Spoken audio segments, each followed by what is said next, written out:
오늘 우리에게 주시는 하나님 말씀은 사도행전 28장 23절에서 31절 말씀입니다. 그들이 날짜를 정하고 그가 유숙하는 집에 많이 오니 바울이 아침부터 저녁까지 강론하여 하나님의 나라를 증언하고 모세의 율법과 선지자의 말을 가지고 예수에 대하여 권하더라. 그 말을 믿는 사람도 있고 믿지 아니하는 사람도 있어 서로 맞지 아니하여 흩어질 때에 바울이 한 말로 이르되 성령이 선지자 이사야를 통하여 너희 조상들에게 말씀하신 것이 옳도다. 일렀으되 이 백성에게 가서 말하기를 너희가 듣기는 들어도 도무지 깨닫지 못하며 보기는 보아도 도무지 알지 못하는도다. 이 백성들의 마음이 우둔하여져서 그 귀로는 둔하게 듣고 그 눈은 감았으니 이는 눈으로 보고 귀로 듣고 마음으로 깨달아 돌아오면 내가 고쳐줄까 함이라 하였으니 그런즉 하나님의 이 구원이 이방인에게로 보내어진 줄 알라. 그들은 그것을 들으리라 하더라. 바울이 온 이태를 자기 셋집에 머물면서 자기에게 오는 사람을 다 영접하고 하나님의 나라를 전파하며 주 예수 그리스도에 관한 모든 것을 담대하게 거침없이 가르치더라.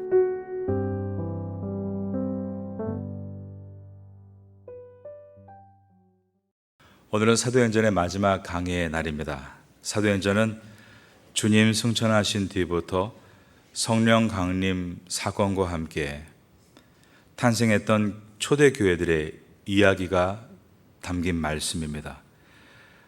성경 안에서의 시간으로 따져보면 약 30년 남짓한 짧은 세월이었지만 그 안을 들여다보면 수많은 역동적인 사건들이 들어있었습니다. 주님이 쓰신 사람도 베드로를 비롯해서 스데반과 빌립과 야고보와 바울, 그 외에 많은 전설과도 같은 사람들을 통해 복음이 산불처럼 번져 나아갔습니다. 그 복음은 주님께서 예언하신 순서대로 예루살렘에서부터 시작하여 유대와 사마리아와 그 당시에 땅끝 로마까지 번져 나아갔습니다. 우리는 사도행전 강해를 들으면서 하나님의 말씀이 갇혀있는 말씀이 아니라 지금도 살아 역사하시는 말씀인 것을 매 시간마다 확인했습니다. 저도 이곳 파타야에 온 이후 지난 11년 반을 돌아보면 하나님의 말씀이 능력이 되어 성도님들의 삶에 생명을 불어 넣어주시는 것을 목욕하는 시간이었다라고 말할 수 있습니다.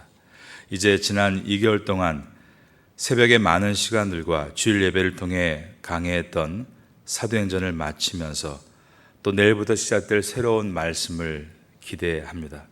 사도행전의 마지막 부분인 오늘 본문의 내용은 드디어 바울이 로마에 도착했습니다.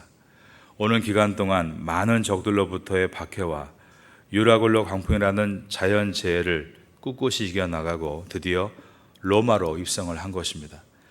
그는 죄수의 신분이었지만 감옥 대신 손수 마련한 집에서 생활을 할 수 있었습니다.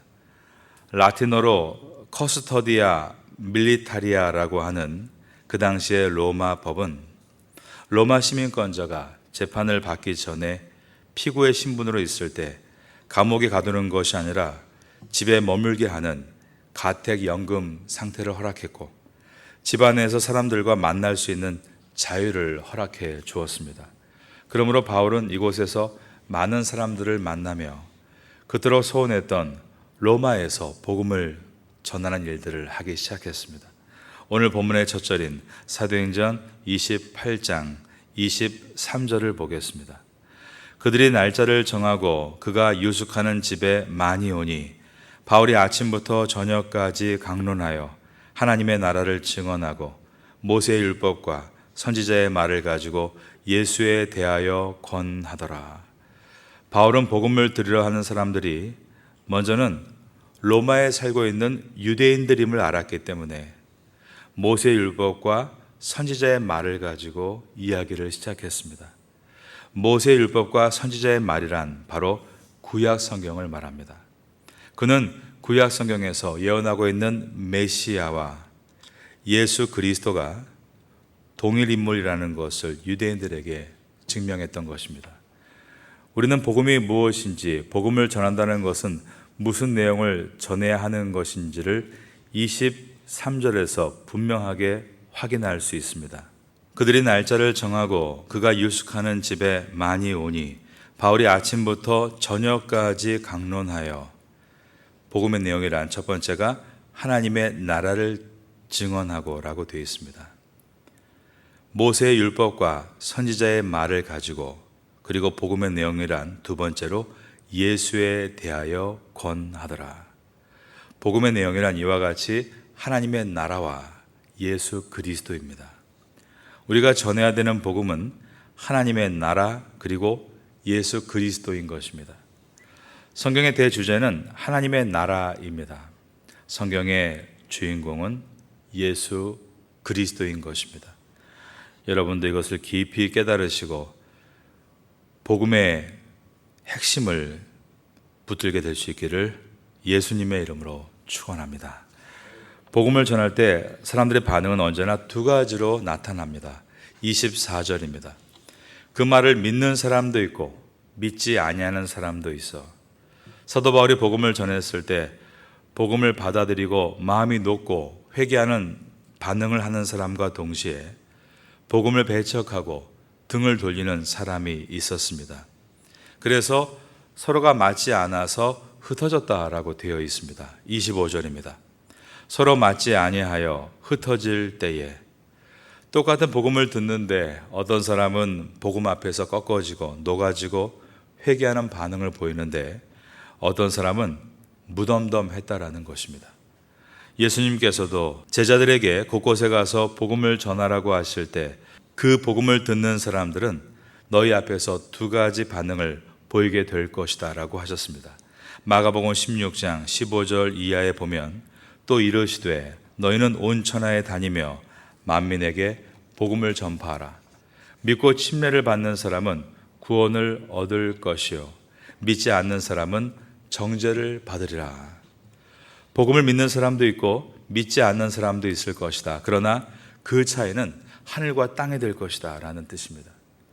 바울은 자신을 찾아온 로마에 사는 유대인들 중에 예수 그리스도의 복음을 믿고 회개하고 구원을 얻는 사람들보다 예수 그리스도를 받아들이지 않고 밀어내는 사람들이 훨씬 더 많자 안타까운 마음을 이사야 선지자 글로 대신합니다.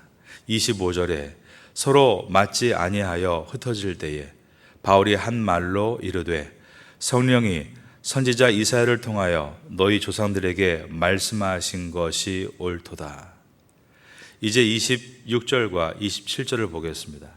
일러스되 이 백성에게 가서 말하기를 너희가 듣기는 들어도 도무지 깨닫지 못하며 보기는 보아도 도무지 알지 못하는도다. 이 백성들의 마음이 우둔하여져서 그 귀로는 둔하게 듣고 그 눈은 감았으니 이는 눈으로 보고 귀로 듣고 마음으로 깨달아 돌아오면 내가 고쳐줄까 함이라 하였으니. 이것은 유다 우시아 왕 시대 때 패역했던 유대 백성들의 모습을 보면서 이사야 선지자가 탄식하며 예언했던 내용입니다. 이사야 당시 유다 백성은 하나님을 배척했고 거역함으로 수없이 많은 외세 침략을 받아 경제적으로 많이 위축되고 나라가 망하기 일보 직전의 때였습니다. 바울은 그 옛날 유대인들의 강팍함이나 지금 복음을 거절하는 당신들의 강팍함이나 별로 다를 것이 없다라고 탄식하면서 28절에서 다음과 같은 말을 합니다. 그런즉 하나님의 이 구원이 이방인에게로 보내어진 줄 알라. 그들은 그것을 들으리라 하더라. 이 내용은 복음을 받아들이지 않는 이스라엘 백성들을 향해 탄식하는 것이지만 또한 이것은 복음에 대한 하나님의 원대한 계획을 바울이 아주 정확하게 해석해내고 있는 부분이기도 합니다. 바울은 앞으로 로마의 네로 황제에게 사형 언도를 받고 순교하게 됩니다. 그리고 10년 후에 이스라엘은 로마의 타이터스 군단에 의해서 완전히 멸망을 당하게 됩니다.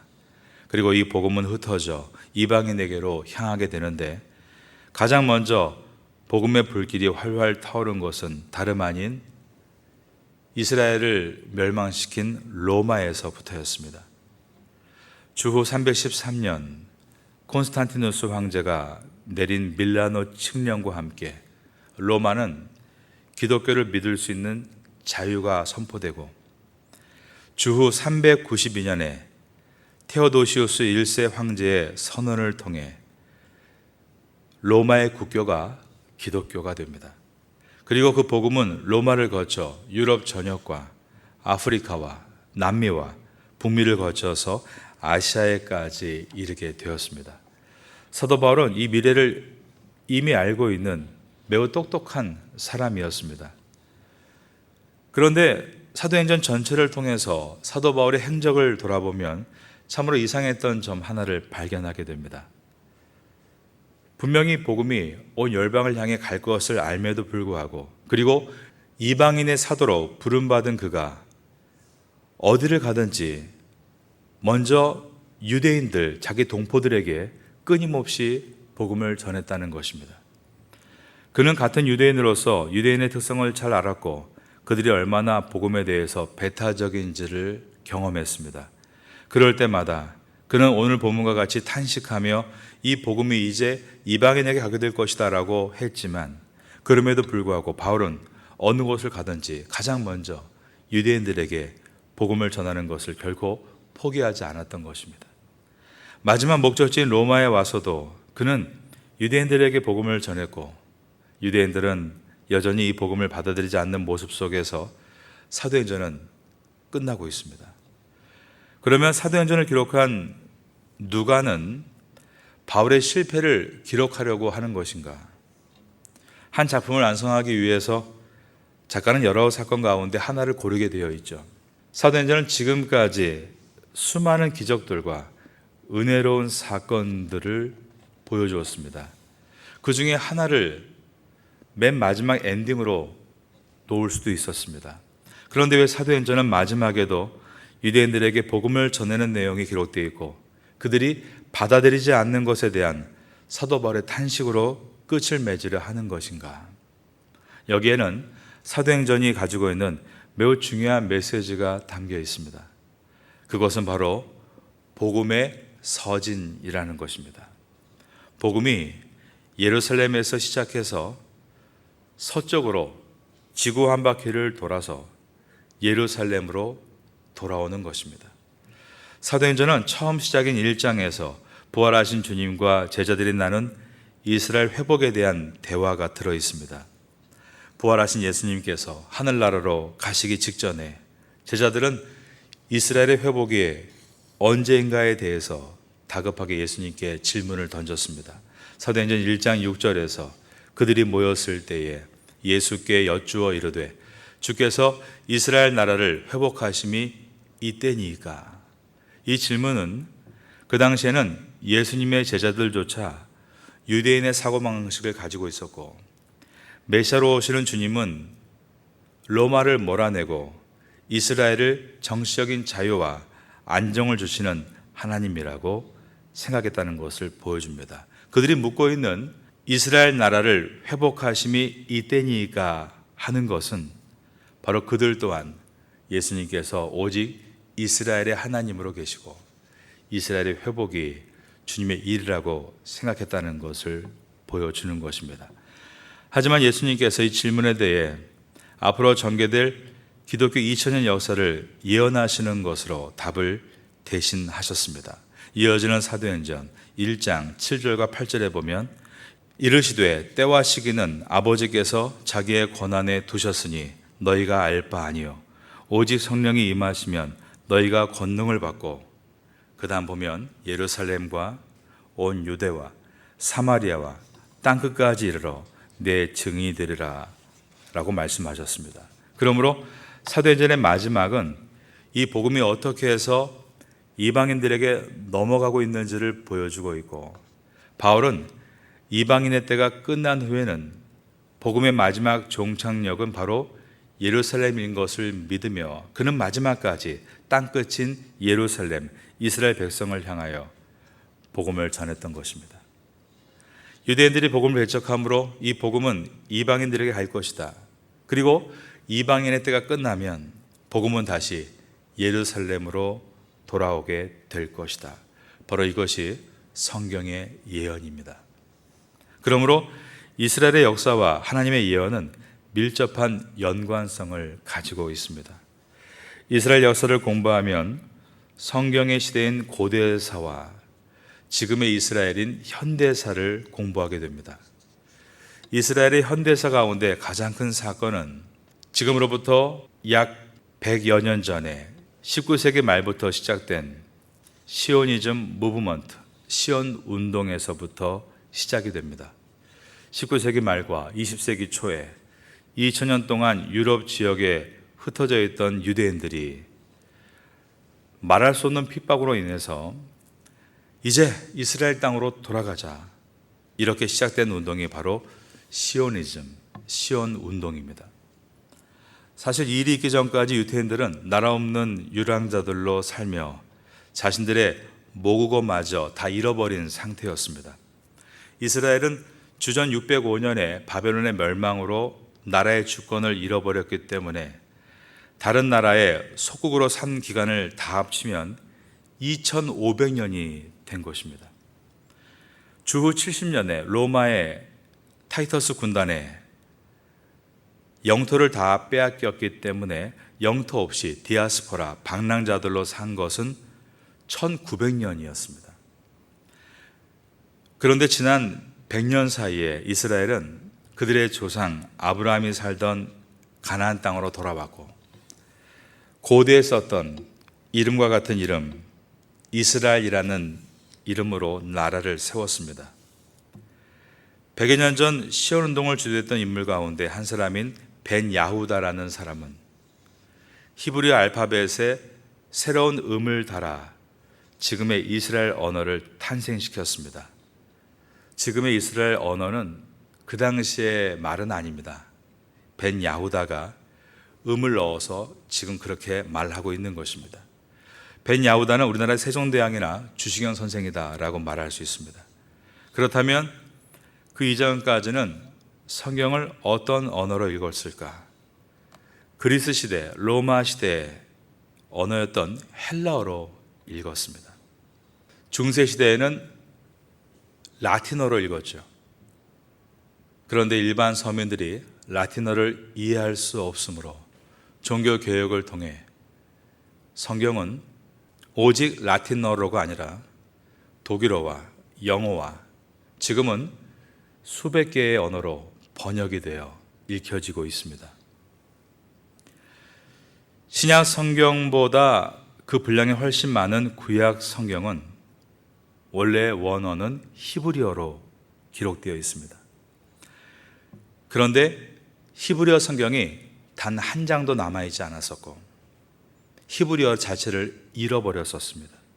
그렇기 때문에 이집트의 수도였던 알렉산드리아에서 70명의 랍비들이 헬라어로 번역한 셉투아진트라고 하는 우리가 말하는 70인역 헬라어 성경이 전부였습니다. 그것을 가지고 구약을 읽었던 것입니다. 그러므로 이 구약 성경이 정말 오리지널 히브리어로 된 구약 성경과 같은 내용인지를 검증할 방법이 없었습니다. 그런데 지금으로부터 70년 전에 히브리어로 기록한 오리지널 구약 성경들이 발견되기를 시작했습니다. 일부러 찾아 나선 것이 아니라 한 목동에 의해 발견되어졌습니다. 히브리어로 된 오리지널 성경이 수천 년을 버텨올 수 있었던 이유는 그 고소들이 사해바다 주변에 천연 동굴 속에 보관되어 있었기 때문입니다. 성지순례를 가서 예루살렘에서 출발해서 사해바다로 가게 되면 계속 내리막길입니다. 버스가 보통 버스로는 감당이 안 될 정도로 브레이크가 나만하지 않겠다 할 정도로 50명을 태운 버스가 계속 아래로 내려갑니다.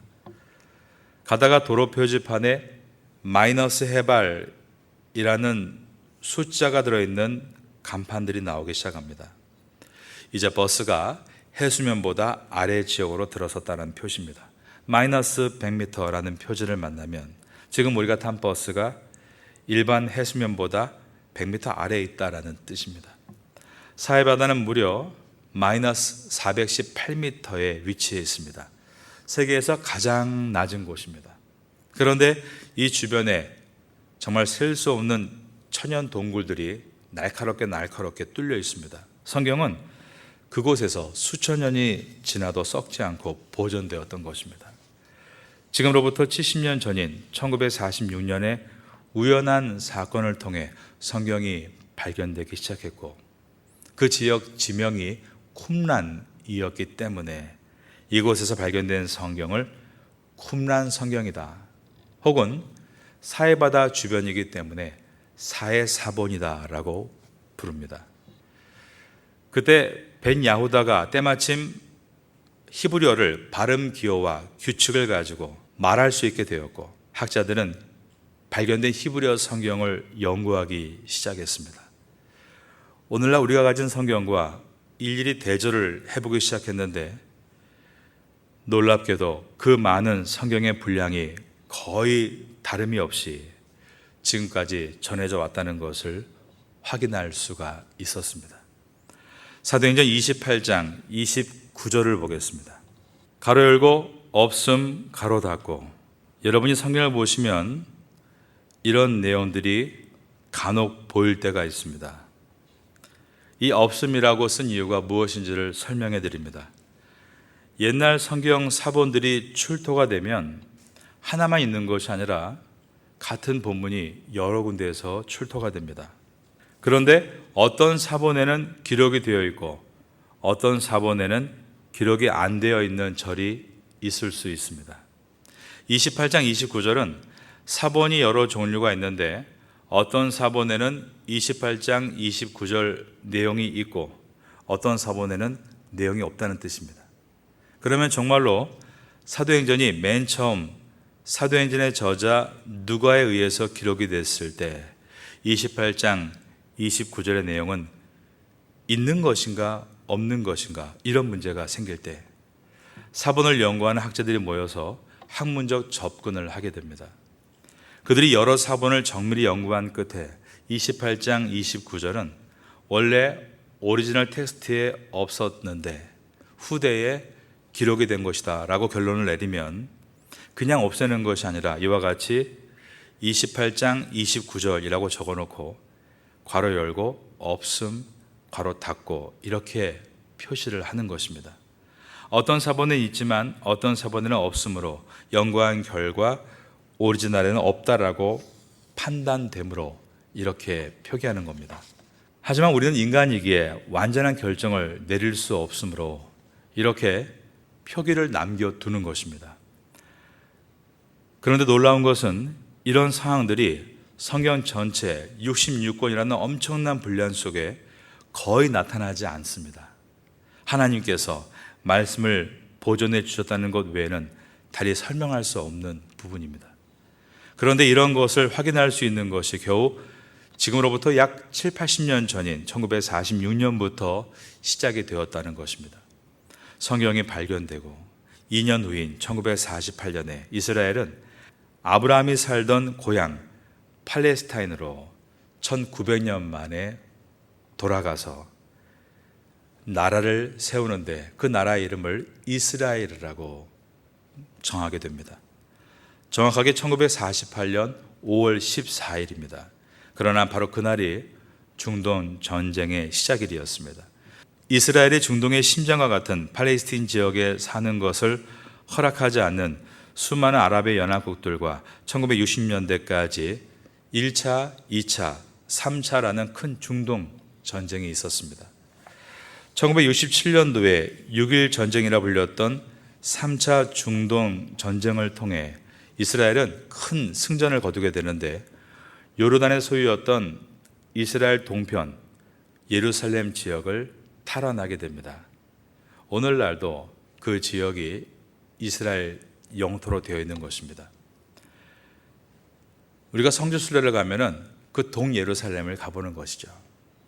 지금 그 예루살렘은 기독교의 성지요 또한 캐톨릭의 성지이며 예루살렘 성전 대신 세워져 있는 황금의 돔으로 되어 있는 오마르 사원은 이슬람의 성지로 되어 있습니다. 그 길들은 수많은 장사꾼들과 각종 기념품을 파는 곳으로 장사진을 이루고 있습니다. 성경에 예언되어 있는 예루살렘 도성에 하나님의 성전인 예루살렘 성전이 세워질 날을 우리가 점점 예측해 볼 수 있게 됩니다. 1904년에 영국에서는 웰즈의 부흥이 일어났습니다. 1905년에는 미국에서 아주사 부흥운동이 일어났습니다. 그리고 1907년에는 우리나라에서 장대현 교회를 중심으로 평양, 이땐 대를 붙입니다. 대부흥운동이 일어났습니다. 기독교 2000년 역사 가운데 이렇게 유럽과 미국과 아시아에서 동시에 다발적으로 큰 부흥이 일어났던 일이 없습니다. 그 시간대에 맞춰서 이스라엘 백성들이 예루살렘으로 돌아가자는 시온 운동이 일어났고 성경이 발견되는 놀라운 일들이 일어났습니다. 이스라엘이 고향으로 돌아온 1948년부터 세계는 어떤 운동이 일어났는가? 모든 나라, 모든 족속에게 복음을 전해야 한다는 뜨거운 복음 운동이 일어났습니다. 1951년에 CCC 대학생 선교회가 시작이 됐고 1960년에 YM 예수 전도단이 시작이 됐습니다. 지금 100여 년 동안 일어났던 사건들은 사실 지난 2000년에 일어났던 기독교 역사와 맞먹을 정도로 역사가 엄청나게 빠르게 진행이 되고 있는 것입니다. 우리는 과거를 돌아볼 때 이 복음이 서쪽으로 서진하고 있으며 이제는 마지막 땅끝인 예루살렘을 향해 지금 가고 있는 것을 확인할 수 있습니다. 그런데 바울은 그 옛날 이 먼 그림을 내다보고 있었다. 30절의 말씀입니다. 바울이 온 이태를 자기 셋집에 머물면서 자기에게 오는 사람을 다 영접하고, 온 이태라는 말은 만 2년을 뜻합니다. 2년을 꽉 채워서 자기 셋집에 머물면서라고 되어 있습니다. 여러분, 셋집은 세를 주고 사는 것을 의미합니다. 아마 이 자리에 계신 여러분들도 교민으로서 대부분 집을 렌트해서 새로 살고 계실 것이라 생각합니다. 사도 바울이 만 2년 동안 가택연금을 당하면서 거기에 소용되는 경비들을 자기가 다 조달했다는 것을 지금 설명하는 것입니다. 자기 셋집에 머물렀다. 이 말은 자기가 다 그 비용을 지불했다라는 뜻입니다. 사도 바울이 이 경비를 조달할 수 있었던 이유는 그가 다소 출신으로서 가죽공예 기술이 있었기 때문이었습니다.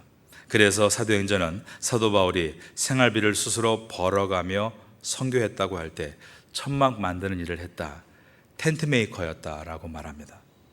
나중에 빌립보 교회가 바울을 돕는 사역을 감당하게 됩니다. 그러므로 더욱 복음을 전하는 데 전념할 수 있었습니다. 이 말은 그가 전도에도 부지런했고 생활에도 부지런했다라는 뜻입니다. 이제 사도행전의 마지막 장, 마지막 절인 28장 31절을 봅니다. 자, 이제 마지막까지 왔네요. 다 같이 읽겠습니다. 시작. 하나님의 나라를 전파하며 주 예수 그리스도에 관한 모든 것을 담대하게 거침없이 가르치더라. 사도행전은 담대하게라는 단어를 우리에게 마지막 선물로 줍니다. 담대함은 무엇입니까? 세 가지로 정의하면 담대함은 솔직하고 분명하고 두려움이 없는 것입니다. 솔직하다는 것은 진리를 가감하거나 은폐하지 않는 것이고, 분명하다는 것은 모호하게 이야기하지 않고 선명하게 이야기하는 것을 말합니다. 두려움이 없는 것은 결과에 연연하지 않고 바른 것을 따른다는 뜻입니다. 사도 바울은 지금 손은 묶여 있지만 입은 묶여 있지 않았습니다. 그런데 아쉬운 것은 우리들은 손은 풀려 있지만 입이 묶여 있을 때가 너무나 많은 것입니다. 우리도 사도 바울처럼 담대하게 이 복음을 증거해야 할 것입니다. 사도행전의 저자인 누가는 사도 바울의 재판이 어떻게 됐는가를 기록하지 않습니다. 그리고 10년 후에 닥칠 로마 군단에 의해서 예루살렘에 멸망당하는 대사건도 기록하지 않았습니다. 바울은 만 2년이 지나고 나서 감옥에서 풀려나게 됩니다. 그는 이 2년 동안 찾아오는 사람들에게 열심히 복음을 전했고, 또 그 기간 동안 옥중서신이라 불리는 에베소서와 빌립보서와 골로새서와 빌레몬서를 기록하게 됩니다. 그리고 열심히 일해서 새 값을 냈습니다. 정말 2년을 살아도 밀도 있게 사는 바울을 보게 되는 것입니다. 그러나 사도행전은 사도 바울의 삶이나 이스라엘에 있을 큰 사건을 기록하며 마치려 하지 않고 사도 바울이 담대하게 복음을 전하는 모습으로 마치려 하고 있습니다. 그 이유는 이것이 아직 끝나지 않았다는 것을 보여주기 위해서입니다. 사도행전의 역사는 계속 이어져 가야 하고 그리고 지금도 이어져 가고 있다는 것을 말하기 위해서입니다. 그러므로 사도행전은 28장으로 맞춰지는 것이 아니라 지금도 계속해서 29장이 기록되어지고 있습니다. 파테아라는 고린도와 같은 산업이 발전하고 우상숭배와 음란이 가득한 이곳에서 성령님께서는 오늘도 사도행전 29장을 써내려가고 있는 줄로 믿습니다. 바로 저와 여러분을 통해서인 것입니다. 파테아 선교교회를 통해서입니다. 그리고 모든 한인 교회들을 통해서입니다. 현지 교회를 통해서입니다. 그리고 선교사님들을 통해서인 것입니다. 이제 사도행전을 마치려고 합니다. 이 은혜를 가슴에 담고 이곳 태국에서 파타야와 라용과 시라차와 촌부리 지역에서 사도행전 29장을 써 내려가시는 여러분 개인과 가정과 회사와 우리 교회가 될 수 있기를 마지막으로 예수님의 이름으로 축원합니다. 지난 75일 이상 동안 우리가 사도행전을 강의했는데 오늘 마치게 됐습니다. 우리 하나님께 영광의 박수 올려드리겠습니다.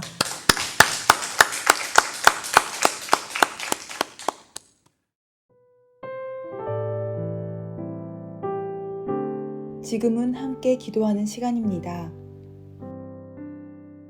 8월의 공동 기도 제목은 첫째, 하반기 새롭게 시작하는 각 교구 구역 예배를 위해.